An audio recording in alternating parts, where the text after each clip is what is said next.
the elevator music in. One day I'm going to do it. You will.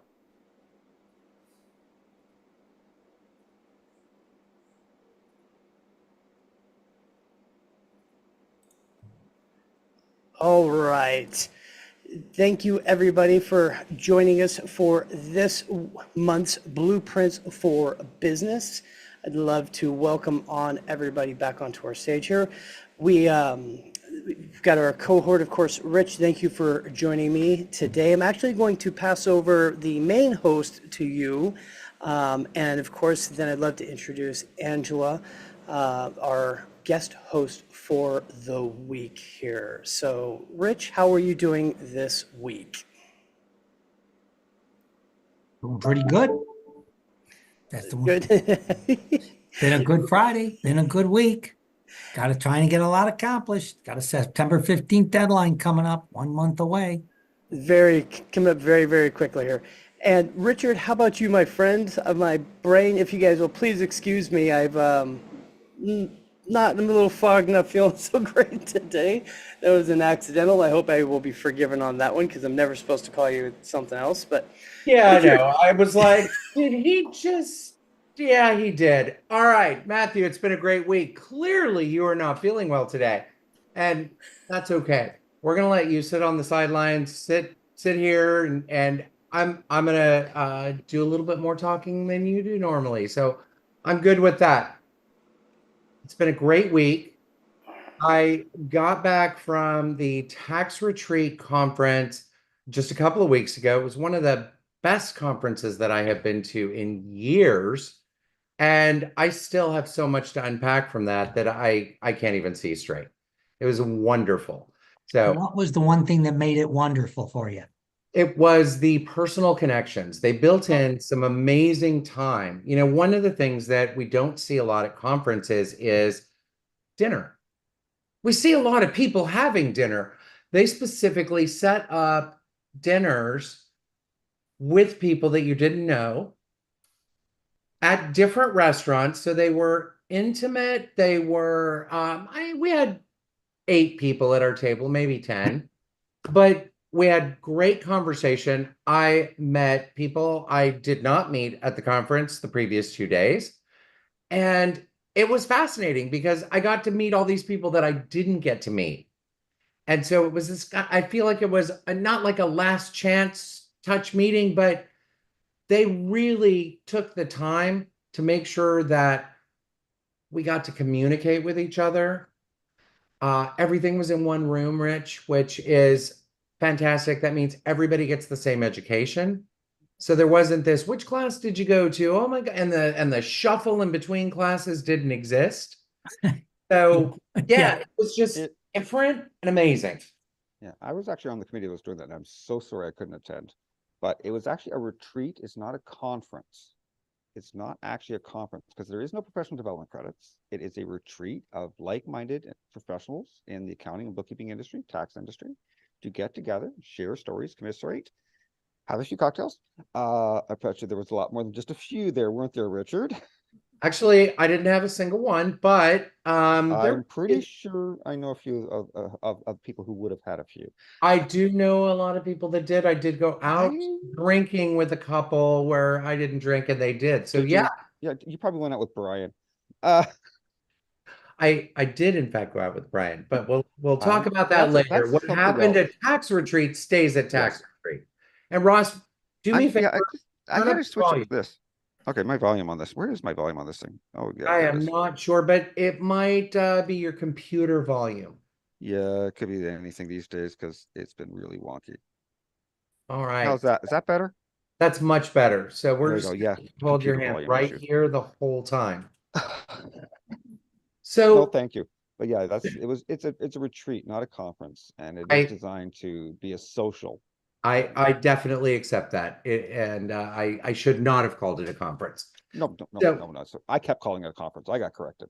Well, I think, before we jump right over to get onto our primary host here, I think we're seeing within our industry at this time that there is a transition from the large conference to the smaller gatherings, whatever you want to call it, because we want to learn from our peers. And I think sometimes we find the best way we can learn from our peers are by talking with our peers. So I'm excited to see there are some conferences I've got coming up pretty soon that are all smaller in size, and it'll be interesting at the end of the year maybe to do a full recap of all conferences and the good, the bad, and the ugly of all of it. So, but before we go any further than that, we are super fortunate to have an amazing person here to be our guest host, Angela.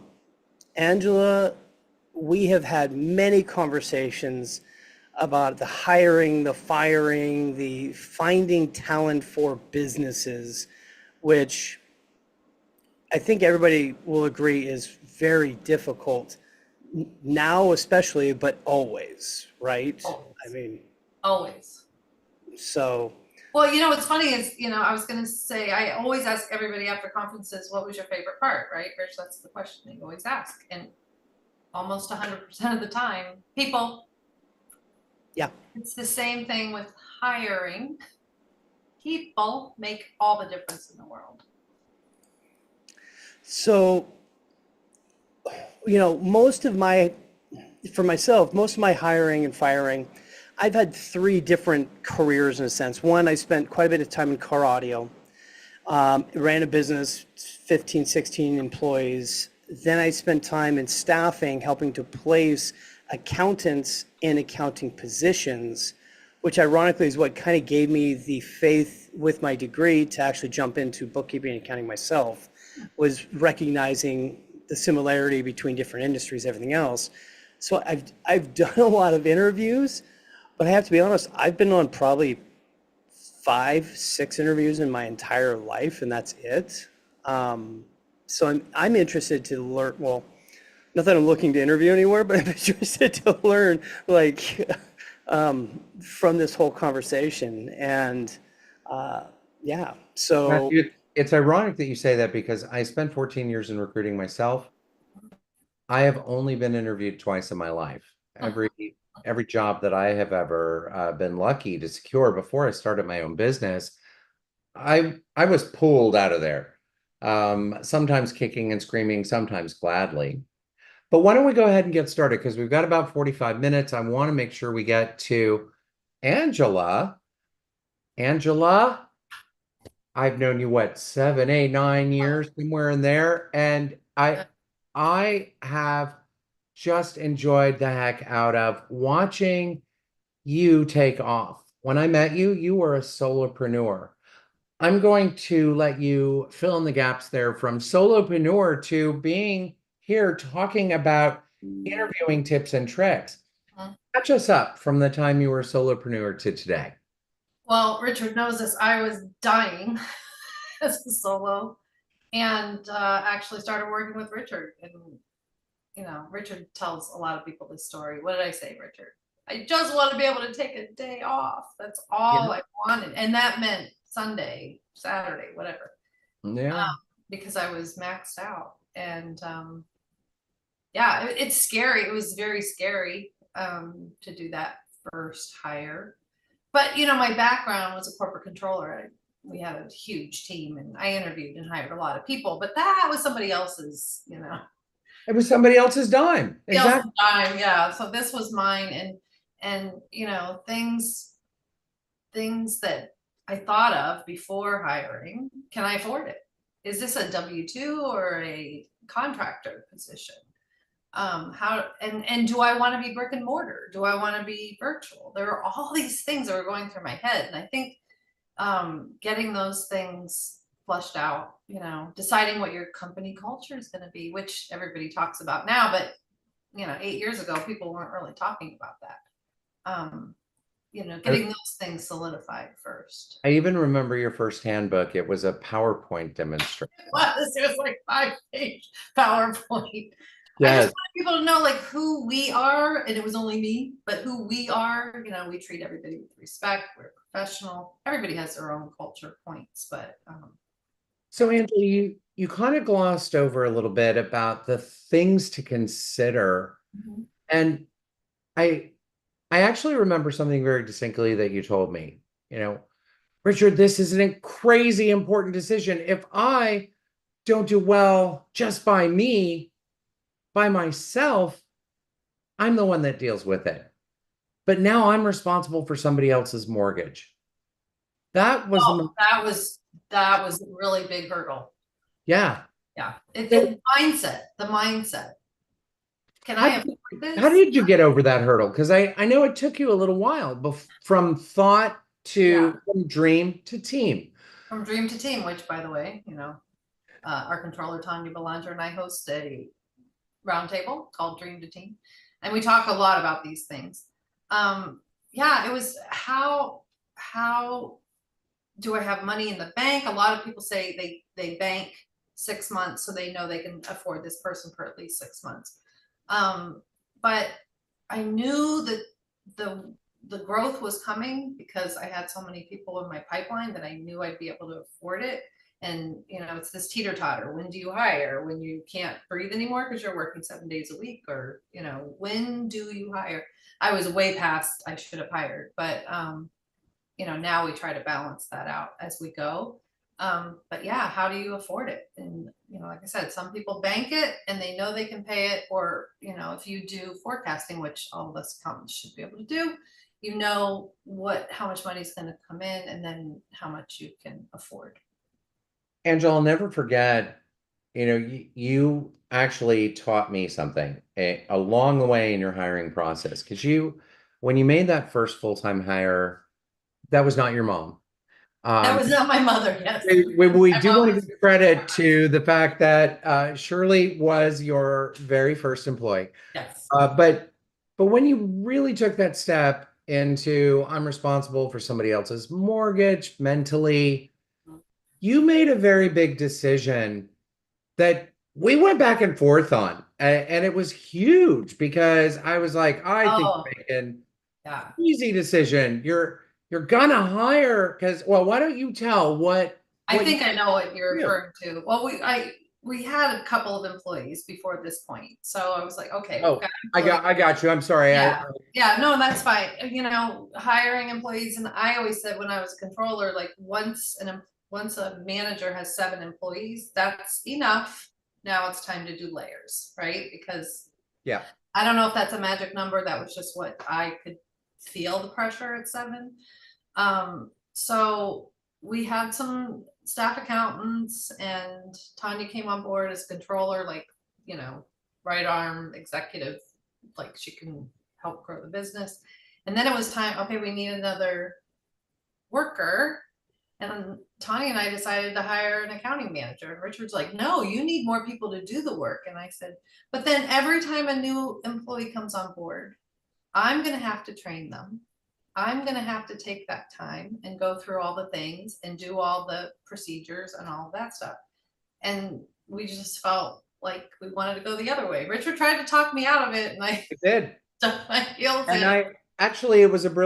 it was a brilliant decision because not only is somebody else is building out procedures, building out the department as you said at the time, and doing the hiring. And Yes. so it Yes. took a tremendous amount off of you. So let's talk about the actual interviewing. Now that people know your story, let's talk about some of the things that you have to look for when you're interviewing. I believe in multiple layers of interviews because the more eyes that can be on somebody. How do you feel about that? Are you a proponent of multiple interviews, or Yes. I've met the person and I'm ready to hire? Well, I guess it depends on the role you're hiring for. Having a clear job description and what they're going to do, I think is important. But it depends on if they're working directly for you. I mean, I don't even do the second interview anymore, I will be honest. But yeah, and Richard actually helped me. He was the first interviewer, and then I was the final interviewer before. But yeah, I think it's important to get a different perspective, because an interview is a very short time to decide if you're going to bring this person on and they're going to be with you for how long. And it's like, would you marry someone you went on one date with? And it's a big financial commitment. So you're making sometimes a 40 to 70 to $90,000 commitment between training and conferences and anti-conferences and all the things that you're going to invest in this person, sometimes in an hour or two. Right. So Yeah. you have to ask really good questions and Yeah. really look for ethical boundaries. So let's talk about, in interviewing, what are some of the green flags versus some of the red flags that you see in interviewing or that you saw when you were still doing interviewing? I think it's important. Well, and again, it depends if you're brick and mortar, or if you're virtual. We are 100% virtual. So we look at the presence in a Zoom meeting. Can you, do you know how to use it? Do you have your laundry hanging behind you? Do you, are you going to present yourself? Because eventually you'll be meeting clients. So that's, the first impression, I guess. And then, yeah, I mean, there's the personable part that gets into the culture. Are they going to be a good culture fit? Are they telling you what they want to do versus asking you questions about the business? You can get a sense by the questions you ask if they're going to be invested in your company. Do they want to be a part of it? Which, Yeah. by the way, sidetrack, but I never understood that our website was going to be so important in attracting employees. I just thought of it as clients. It's a great point. It so is important to have it. It's telegraphing a story to them too. Right. I want to dive in real quickly there. And Angela, this is a really important one. So if I can ask you to lean into the mic a little bit. You just said your website was important in the hiring process as well. Yes. So when we build our website, most of us probably are thinking this is for potential clients, right? Mhm. But I learned along the way that people are looking at our website before they come interview. Are they, is this a viable company? Does it show their culture on there? Are they professional? Who am I going to be working with? Are your team members there? Are their bios there? Are you showing a little bit vulnerability about yourself and your team members through your website? So that was a big eye opener that we use that for recruiting as well.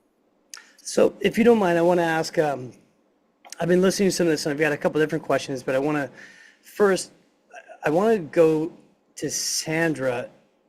Sandra, you recently joined a team with Jonathan. And, this idea that the website makes is something that you look at. I never thought of that before. So I'd love to hear either way, yes or no, was that part of your perspective of it? But also I'd love to kind of, if you don't mind, hear as the interview, being the interviewee, looking for a position, just any thoughts you'd like to contribute towards it, if that's okay. I believe we still have you on mute though. Yes, I did see the website, but yeah, the website like speaks loud, right? Like who am I gonna join now? But Great point. I got connected with Jonathan through Richard, because of Roundtable. I was looking for a job and he led me to Jonathan and other options, and that's how I got to start working with Jonathan. Okay, so that adds another layer, which is recommendation, of course, voice, word of mouth. I'd love to hear a little bit more about it, but Rich, one of the things, Rich and we talk quite a bit, so I know that your company has gone through a recent change. Do you mind sharing a bit Sure. about that? Our firm is a very small CPA firm. There's only 5 of us, and we never could find a good staff person, somebody that had the knowledge and be able to accomplish what we needed to. So we went on the market. I don't call it being sold, but being acquired by another firm. And so we are joining forces with another firm. The actual merger takes place 1/1, but we're going to be joining them September 1st so that we can get to know their systems and get to be acquainted with them. But you're talking about interviewing. It was an interview process both ways on that particular one. They got some money.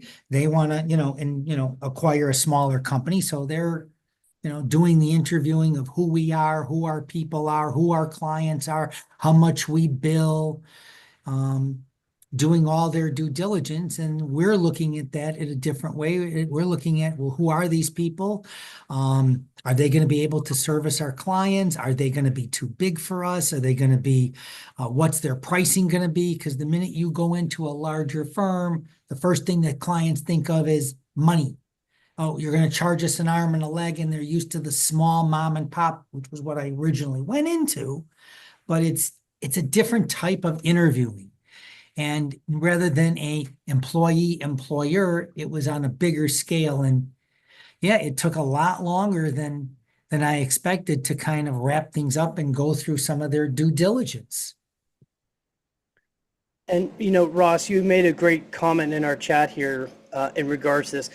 Obviously, Angela, you can tell this idea just like it just lit off a light bulb on me.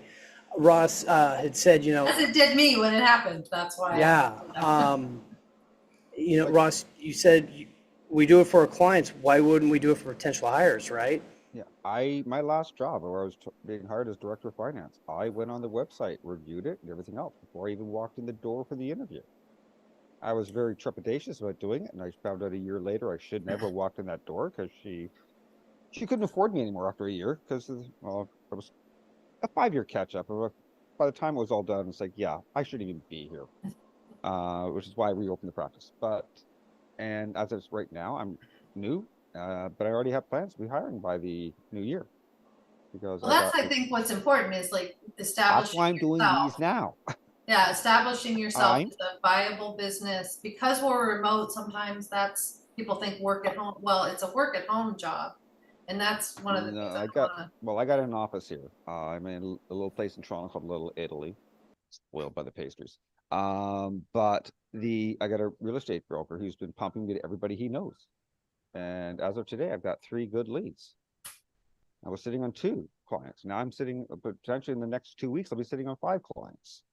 And this type of growth keeps going. I'm going to need staff. Need to hire. Well, and so always I'm be doing hiring. these courses now, but I was always planning on hiring next year. I got an echo here, but I was looking at things already, like what type of benefits do I want to offer? What type of hiring practices do I want to use? So that's why as soon as this popped up, I'm like, perfect, I'm going to look at this. Mm-hmm. So yeah, We're getting an in echo. advance. Yeah, I know. I don't know why. It just started. It's okay. It stopped. We're gonna. Yeah. So it was just this thing. These things popped up. I'm like, yeah, this is perfect timing. So I want to, and thank you for that, Ross. I want to add a follow on a little bit, and then Rich has put something in the chat. We'll go to that. They're checking out our websites, right? Are we checking out theirs? Yes, LinkedIn, Facebook, all the things.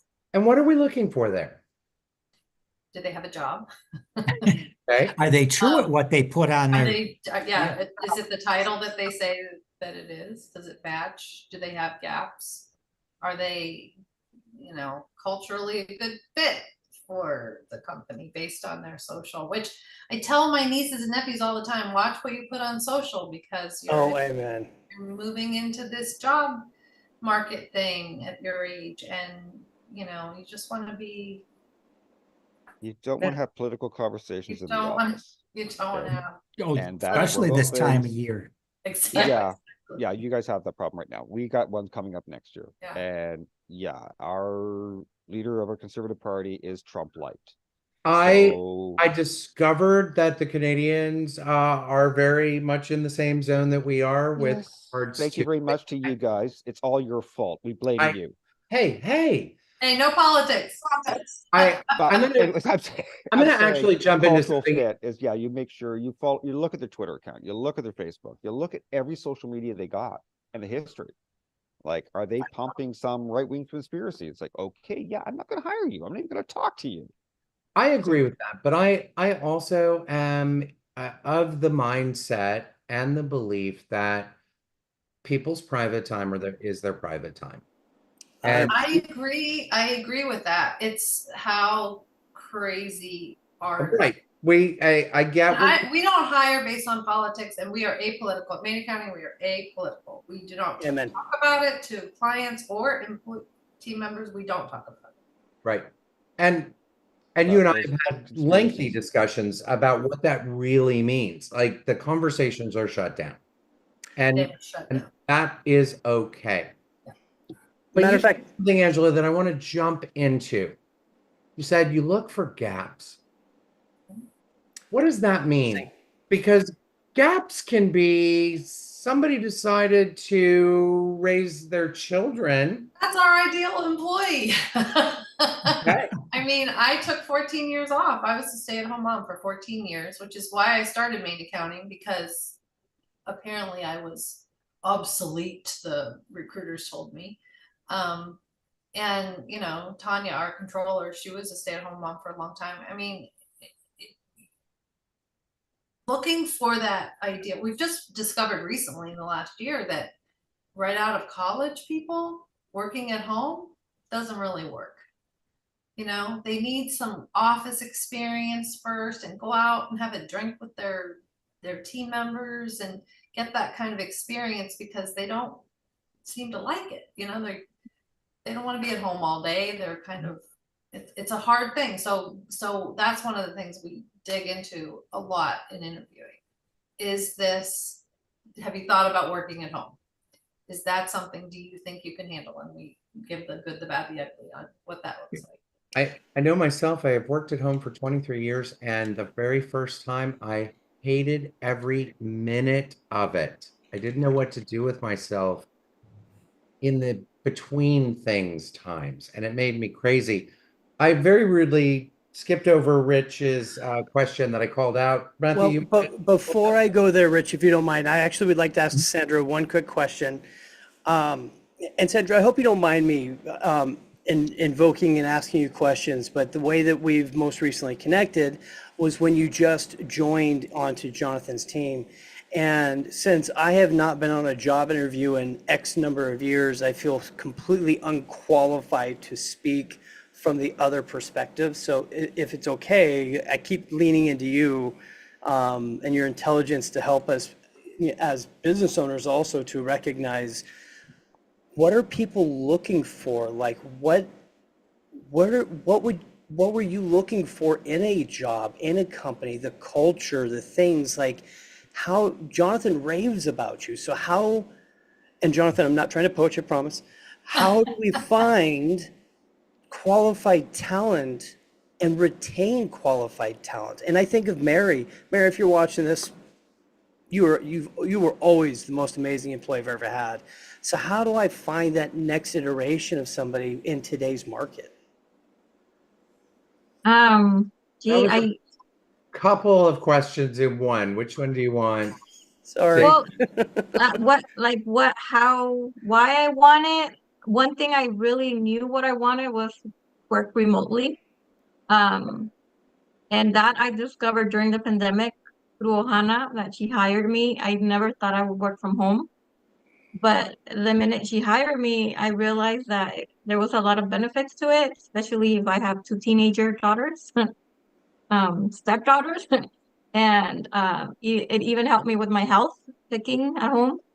So I discovered that by accident, with Jessica giving me that opportunity. So after I left Ohana, I realized that that's what I wanted. I wanted something that it would be remote. And Richard, you know, like he led me with the hand by hand, and he said, well, there's one with Jonathan. And once I interviewed with Jonathan, he also asked me to speak with other team members, I guess, to see the culture and how they would think about me and if how I would feel about them. So that's how Jonathan's my boss. Jonathan Bello. Jonathan Bello, top 10 pro advisor, I think. He also is the founder of 1-8 Solutions. So Yeah. we had a question in the chat. Who is Jonathan? We keep referring to him. So Yeah. good. Thank you for asking that. Sandra, you and Jonathan are one of the biggest success stories that I've seen, because she had a, good relationship with another roundtable. It was networking. It was that networking that paid off, because you can ask questions to another, somebody. Yeah, and there was a lot of, and I will say this from a business owner perspective, and Sandra may not know, Jonathan was doing a lot of inquiries internally inside of Roundtable Labs to see, tell me about this Sandra person. Is she as good as I think she's going to be, et cetera, et cetera, et cetera. And so networking, and that's one of the interesting things. We all talk about sourcing candidates and Wise Hire and Monster, I think, and a few of the others. Do you know what the statistic on people being hired is in a networked environment where they didn't come from a place like Wise Hire or Indeed? 71%. 71% of all the positions Wow. are being filled through direct referral connections. Two of our employees, one Sandra used to work with. She's That's true. fabulous. Yeah. And, we were lucky to get her.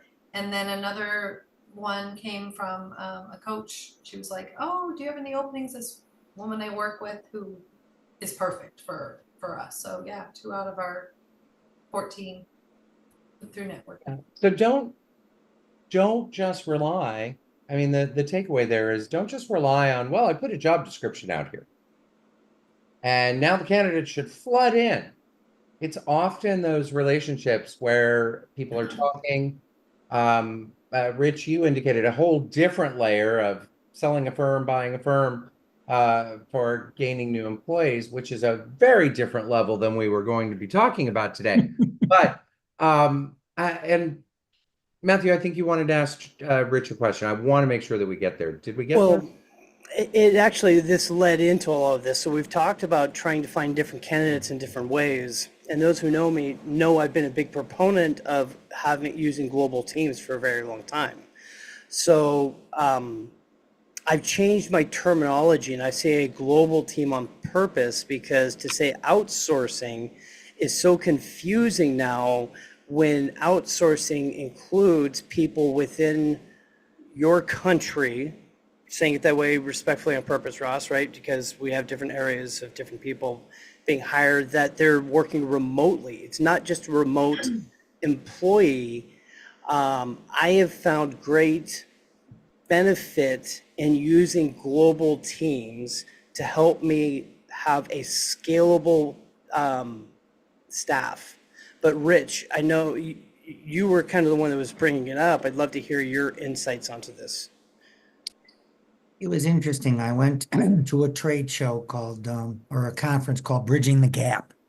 And there must have been 4 vendors there that dealt with outsourcing, or you want to call it global communities, and pushing that going outside the United States, various countries. You can get team members for a very reasonable fee to pay.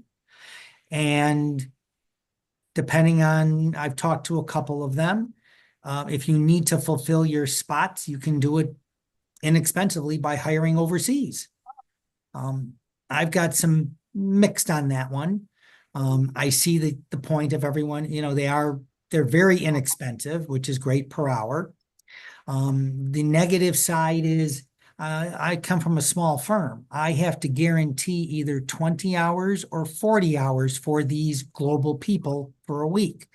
A lot of them do not work on the same time zone. So I have to pre-fill, making sure that they're going to have work. Now, it's great if I have a client that gets me something and I can pass on the work. Great, I'm all happy. But if you get the one that's late in getting you something, how do you fill that person's time? I don't come from a larger place where I can grab another one of my partners and say, do you have something to fill this person's time with? Or, oh, I've got this project. He can be a great help to me, but I need to sit with him and show them what to do. So I'm kind of in this quandary. I'm curious to know about your thoughts of hiring and people and I know you can interview them and find the right person, but I'm curious to know what others here think about using outsource, overseas. Mhm. Anybody else? Anybody else here have experience with it? Raise your hand. Okay. Oh, Jennifer Okay. does. Jennifer, would you, I will give you a second there. Then this is definitely an area because I've been doing it for quite some time. I'm more than happy to chime into, but I would love to hear, Jennifer, your thoughts first. What works well and what doesn't? Yeah, so we try to use a company that has a pool of people so that we could give them standard operating procedures they were supposed to follow. And then then we would have that work tax ready for them. And they just worked on it whenever. So we didn't have to worry about that 20-hour a week problem because I know exactly what you're talking about there. The first year, it actually went fairly smoothly. It wasn't perfect, but they followed most of what we wanted. They got things into the right places. Everything went fairly well. They were receptive to critique. So if we had an issue that was coming up all the time that they weren't doing right, we could send that back to them. The second year, I thought, oh, I'm going to get better at this. I'm going to write up a stronger standard operating procedure and I'm going to do some Loom videos to show them exactly what we want them to do. And it was like, everything fell on deaf ears. It's like we had a folder for them that they could access on our system that said, here's standard operating procedures. Here's my Loom video. I didn't look at it. All I wanted, the Loom video was really only to show them how to create a draft copy of the return so that we had something we could, like a snapshot of what happened before we went in and made any changes to it. And they were like, oh, well, that's confusing. And I'm like, well, first of all, it's the same thing you did last year. Second of all, did you even watch the video? I'm like, so this year I was a little more frustrated with them and I decided it wasn't worth it. And so we're not continuing to work with them right now. We did look into the potential of hiring a nearshore company, which is run by Kristen Keats and a couple of other people who are in the sphere of influencers out there. They have a company called Cadencia that is run out of Guadalajara, Mexico. So depending on where you are in the United States, it could be right in your time zone or just an hour or 2 hours off. We were going to go that direction. We just decided to cancel the contract just because I'm changing my firm and I don't know what I'm doing yet. And I just didn't want to go through hiring somebody and then not be able to give them any work or just not have time or whatever the reason was. So I decided, you know what, I'll pick this back up again if I still feel like I need somebody. But I have a lot of the same problems everybody else does with hiring otherwise than that. I have mixed emotions on. I have a lot of experience through my clients. I have a lot of mixed emotions. I'm going to be honest. I know Matthew, when you decided to work this, you went over to the country. You wanted to see the environment. You wanted to see how the operations worked. You really did more due diligence than I've seen any human do. I've seen a lot of very deals go very south very quick, and I think it's because the individual employees were not able to be vetted. It was much like Jennifer. Jen, what I loved what you said is we work with a pool. That's where I've seen it go wrong the most because the people in the pool pop in and out. So very mixed emotions across the board, the pool of all of my clients, because many work out, many do not. I have never looked offshore myself, just for full disclosure. So Well, I want to add though that for bookkeeping, we have a different company that we do have a 20-hour a week commitment to, which we do not hit in any way, shape, or form. So we're paying $15.25 a month and we don't hit that mark. So we're overpaying for the hours, but it's still a value to us because they're still doing a few clients that we don't have to do. So it was still worth it for us. And the staff accountant who works with them really likes working with them.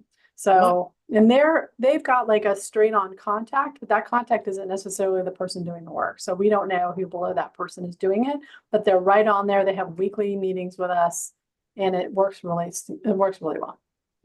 I always have two questions that I like to ask. And sometimes the answer is something that's satisfying. And sometimes I'm like, I think you need to run. And it's what laws are governing the relationship. Amen.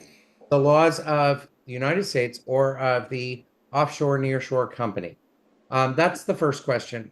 The second question, it has really come up since the FTC safeguard rules. What protections and guarantees do we have? Because we're no longer controlling the things that we need to control. We're not providing the hardware. We're not providing the things that we need to do to protect the personally identifiable information that the FTC is coming down on. So those are the biggies. I don't have necessarily the right answers. Matthew, you want to chime in clearly. Yeah. So I'm going to go through some of this somewhat quickly because I want to then bring it back onto the topic of the day, but I do believe this is actually completely in line with the topic of the day. First and foremost, the most important thing I'm going to say, if you're going to use a global team, you need to interview for a proper Q&A person to oversee the work that's being done. When I've had a very horrible team and I've had a great team. I've seen them grow from small to large, and as they grow in size, look, we all have to admit, as you grow in size, sometimes the quality of work, the attention drops if you don't have the proper people. Headcount doesn't mean anything if you don't have the right people in place. So the way you support that, if you're going to use a global team, is you need to hire your own internal Q&A person. So important. I do not do taxes. So high-level tax decisions are not a part of my hiring position. And that's a major, major difference between with what Jennifer was saying and what I'm saying. And I want to stress that part of it. Where I have always used a global team is to help me get the mundane work done and helping to define the certain, like, this needs to be categorized this way, create rules that way, so forth. I will agree, there's generally two ways when it comes to global teams. One is you're hiring a resource, and there are teams across the entire world. You hire a resource, which means you're hiring a person for a dedicated number of hours. I tried that first. We trained a person into place. They ended up leaving, and we had to start all over again, and I was not a big fan of that. The secondary is where you hire a company, and they have, I've never heard it defined as a pool, but in a sense it is. They're still defined teams that you have a primary person with support, and as you add more work on, they add additional people on. In my mind, doesn't mean it always works this way. The logic is, I need more people, it's their responsibility to continue to train the new people on the standard operating procedures we've clearly defined for them in a perfect world. I am going to be the first one to tell you that is not always the fact. You have to take into account the culture in which you're also hiring from. There are different hiring practices based on where you're hiring, on who will be promoted versus not, the way you can train them, as well as if they will stay with a company. The hardest part is when you're training in a team, the benefit is having a team that if somebody leaves, others can pick up the work, but you need to have people that are super, super responsible for the quality of the work. Don't expect that to fall onto the company you're hiring. Always hire a company as a US-based corporation. So if you really need a way to have a source, like a recourse of action, you can sue somebody if you need to. But let's be real, court is just trying to make it more expensive for the other person that they finally give up and do something else. So you're not going to get anything out of it, right? So make sure you have these different things in place. And when you initially hire them, and this is the most important advice I can give, if you're going to work with a global team, when you first hire them, it is no different than hiring an employee. You must dedicate the time, energy, and attention to teach them to do the things the way you want it to be done. However, it is much easier to demand that company to provide you written SOPs after you've been doing that than it is an employee. So I hope that helps. That definitely helped. Thank you. Matthew, you mind if I pull it back to interviewing tips, tricks, and traps? Yes, because I actually need help interviewing and hiring somebody soon. Okay. So Angela, we have about 10 minutes left, and I want to open it up to discuss what are some of the red flags that you look for. You know, I hear all the time, we're looking for a person who has to have attention to detail. Oh gosh, that and detail orientation. Yeah. Yeah, and my pet peeve though, when I hear that, and then they'll send me the resume to review often, and I'll see misspellings, I'll see QuickBooks with a lowercase b. I'm like, Pro Advisor misspelled. Like, and they're like, oh yes, but their education and their background. I'm like, okay, but if the first thing on your list is attention to detail, we've got 3 things right here. So I saw a resume once that attention to detail was misspelled. So, yeah. Bookkeepers misspelled Yeah. so often. Yeah, and I get that, you know, Bookkeeper, 2 accountants words. It's aren't the best at writing, No. but that's still, you know, we do rely on our employees to be able to draft a very grammatically correct email as well. We work with attorneys, we're professionals. So red flags, well, I mean, we do a test too, so we give them like a really messed up balance sheet and P&L and say, tell us what you think. We put it in a Google sheet and then they can mark it up and put their comments on it so that we can tell if they just bypass a negative liability and it doesn't even register to them, then that's like, well, why didn't you see that payroll liability that's a negative 20,000 like that? We're not asking to solve the problem, but just identify, like, I would look into this. That's enough. But if they just blow past it and it doesn't stick out, that's a red flag. If is people that are a asking, is that a dead stop, done deal? most likely, yes. Okay. Other red flags, if people are really focusing on the work at home aspect and can they work whenever they want to work, and I have, a lot of commitments during the day, and that, for us, I'm not saying other people that might be perfectly fine, but we are, we're in the whole country, so there's different time zones, but everybody's expected to work reasonably, in the daytime, 8 hours a day.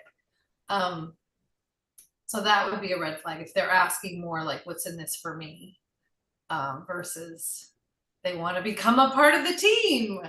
If they say, I work independently, I don't need any training, I just want to put my head down and work, that's again, this is for us. We're a team culture. That is a big I think it's important to say everybody has different red flags. yes, So absolutely. I get it. When you're answering, it is about your ideal. Right. So, or okay, so here's one. When you ask them, are you okay with us doing a background check? And they say, I actually spent 8 years in prison for embezzlement, which this actually happened to us. That's a pretty big red flag. So definitely background checks, and these are accountants, so yeah, high financial crimes is going to be a problem. it's gonna be a problem. I will say one thing I learned in recruiting, a better way to word the question about can we do a background check? Well, of course, the answer is yes. The likelihood that people are following through and actually doing background checks is minimal. Ask, it's true. It's true. Oh, we don't. I know you do. I do know you do. I highly recommend don't hire without one, especially in I county. highly recommend that as well. But if you're not and you want to find out before you invest the money in doing the background check, tell me what I might find when we run a background check. Or what would your references say when we're going to call your references? What would your references say? And then we can call them. sorry to interrupt, but even that's an issue nowadays, like what you can legally say or cannot say. So I guess the answer there would be if they choose not to answer and if they don't have glowing things to say, that is the negative reference. Well, we just went through this with our attorney, the background check thing. So our attorney said they have to give you permission to do it. That's number one, right? They have to give you permission. So, but we use Gusto, and that does the background check for us. And the employee, so we don't ask them to sign anything saying we can. They actually have to be the ones that log in and register They themselves. initiate it. Right, so that's their approval of it, so. Good. Has anybody else does anybody else have any red flags? I wanted to give Brandon an opportunity. I noticed he came up on video. Was there something in regards to the conversation so far you wanted to chime in on as well? Okay. Who else has red flags then? Sorry to interrupt there.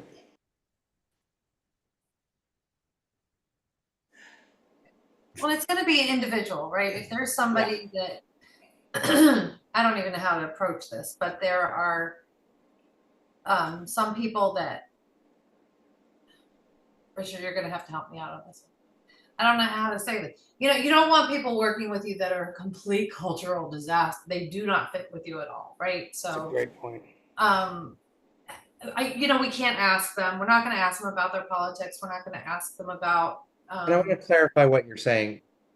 By cultural, you mean Maine accounting's culture Maine and accounting's and a culture. culture fit, not Not by. different cultures. No. Sorry, please don't misunderstand that at all. Knowing you as well as I do, I wanted Yeah. to make sure that No. was clarified. We absolutely, all international cultures are great.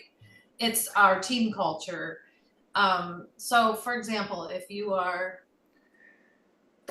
If somebody couldn't handle me being a goofball at work, Or at if times, they, right? or if they don't appreciate, like our clients are all races, sexual orientation, and if they have a problem with any of that, it's not a fit. It's not a fit.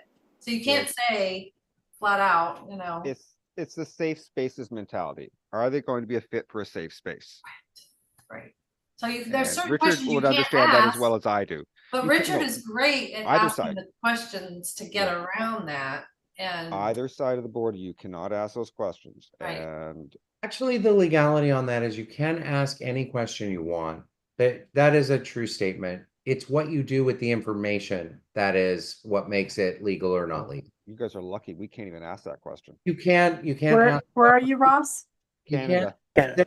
There are 5 questions that you can't really ask, and that's sexual orientation, religious affiliation, Age. pregnancy, and age. We got a few more Although that we can't ask again, up here. if you're trying to figure age, which Oh, again, if you see them. I don't What's I your don't favorite know band? ages, but let's be honest, when they went to college, when they went to high school, big indicator. Yeah. Easy to extrapolate. Oh, But yeah. again, the only time that has ever come into play with me is, are they 18 to 19? Are they way younger than we're thinking? Jen, your hand is raised. Thank you. Yeah, I'm gonna have to jump, so I just wanted to chime in. For me, I think big red flags are jumping around a lot. I don't know if anybody mentioned that already, but a lot of job changes. I mean, I understand it in this world. Younger people are not as loyal to companies and they want the next best thing and they want a bigger salary and all of that. But if there's a ton of job hopping, yeah, that's a big red flag. I want to know why that's happening. How long? How long of a period of time? I'm also Well, gonna say yeah, I that- mean, I've seen where they've worked places for a year and a half, and sometimes there's really good reasons for that. Like I had a friend of mine who's really, I'd worked with her for a long time, and then she moved to another state, and then she's been in and out of jobs and in and out of jobs, and I love her and I know her, and I know what she's capable of. But if I was just looking at her resume and she knew this, if people were just looking at her resume, they would freak out. But there's reasons. Like she worked for someplace for a year, it was not a good fit. The bosses were terrible. Partners were like just they were micromanaging everything she was doing. It was just an impossible situation. She couldn't stay there. She had kids. She had to move on. and I got it. Not everybody's going to get that. So you have to have an explanation to what's going, you have to ask them for the story of what's on their resume, starting from the beginning of whatever that first job is. Tell me the story, of what's going Well on said. in your job history. I think that's one of the best tips ever. And I want to extrapolate on that just a little bit. Having a list of 10 questions that you're asking, not a good way to interview. Respond to the answer before you move on to the next thing. It's not just this is the one area where you have to take away the checklist a little bit. You have to not be that accounting brain where it's like, okay, I've asked that question and that was an acceptable answer. Now, I'm going to defend the job hoppers here and there. There are many scenarios where it's perfectly legit. I like to find out when it's not a good fit. The manager was bad. Now, if there's 9 of them where the manager is bad, now we're talking pattern, right? But if it was the company closed down and then the next company closed down and then the next one I was laid off from, I don't care. But I am also going to say, think about where we are in the world today. We don't have the same kind of job loyalty. Angela, you were trying to create that, but my father worked for one company his entire life. Just doesn't work that way anymore. It No. does not work that way, and we have to get out of that brain set. I'm also going to say there's a red flag that a lot of people say to me, and I'm like, no, not a red flag at all. A resume that's longer than 1 page. The reason that 1 page was the standard was because fax paper was expensive. And recruiters are lazy. We didn't want to read more. I want to see the detail. I want to know what they did. I want to know, did they have increasing responsibilities? So a green flag for me is someone who has worked for a company for 9 months and then was let go, but did they have increasing responsibilities during those 9 months? That's actually a green. Okay. It's okay to have more than one resume. You should have different. It's like, it is okay to have different resumes aligned with the type of a position that you are truly qualified for. And I want to make sure you heard that part. One last thing, and I know we're close to time, so I wanted to share just one quick, fast story that a very, very good friend of mine, Michelle, that I met while I was in the staffing industry. She was working in a bank and she absolutely wanted to get into bookkeeping and accounting. She was from the Philippines. When she moved to the United States, she didn't speak any English. And she was her energy was just contagious. I was able to get her position to her first bookkeeping position with one of the cities locally here. And she kept, we've remained friends for many years since then. She kept jumping from job to job every about year to year and a half. And I kept telling her, like, what are you doing? Like, this is going to come back and bite you in the butt. Like, because I was of the school that you work for a job. I worked for a job 8 years, 6 years, 8 years, 10 years, that kind of thing. And she kept moving from position to position as she worked her way through, got her CPA, got her MBA, did all this stuff. And she is killing it, easily making twice as much, 3 times as much as I do, because she's evolved in those positions. But the key is every step was a step up along the way, and she was able to do it strategically and intelligently. So sometimes there are reasons to take that next step up. I'd like to open it to last comments because we're a bit over, and I always like to be respectful of time. So any last comments from anybody about today? Of course, Angela, of course. Yeah, I would say, well, gosh, I just got so enthralled in your story because I had someone that I totally forgot what I was going to say. Let me think 1 second. Age. Yeah, when you lay out questions during an interview, for me, I'd rather have them talking more than I'm talking, right? Oh, yeah. So then you can kind of let them A great point. Yeah. And then making sure that you're explaining what they're going to do, and then they can tell you why they'd be so good at it. So that knowing exactly what you're hiring for is really important too. Truth comes in stories, not in simple answers. Absolutely. And you know, everyone says slow to hire, fast to fire, but you know, in this market right now, slow to hire, you can't wait that long or they're gone. So yeah. I'd like to add one other thing that is often just neglected, and then almost everybody always regrets it. Truly digging into technical ability that aligns with your job. So, for instance, someone may be an amazing accountant, but if they don't know what a browser is, and yes, that's a real thing that I have seen over and over again. If someone doesn't understand what a password keeper is, there's a bigger technical issue. We've been around computers for 45 years now. Yeah. Who doesn't have that, has no professional curiosity. And it's important because that drags down the performance of every company. And they ultimately always end up losing the job. Always. Don't try to fit a square peg in a round hole just because It's like three parts, right? There's the personality fit, culture fit, and then there's the accounting knowledge, right? And then there's the tech. We're all moving towards tech, and there's no way around it. Correct. So, yeah, there are three separate things that if you don't have enough time to address one of those three things, that's when your second interviewer comes in and really nails down the technical part or something. I'd like to also give a shameless plug. Angela, you host a roundtable at Roundtable Labs, and it is specifically on this expanded topic of interview terminations, HR, all things employee related. You want to tell us about that little, and that we'll do that as the last comment? Bring the team. You can ask Richard or go to Roundtable Labs if you want to come and check us out. But we dig into all things from you need to hire and you need to fire, all the things in between. And, you know, we dig into how can we afford this, you know, doing some forecasting and managerial questions. None of us really had well, I shouldn't say that. Accountants normally don't have management training. So we dig into that a little bit as well. Angela, thank you. You've been a wonderful guest, and I always love talking to you.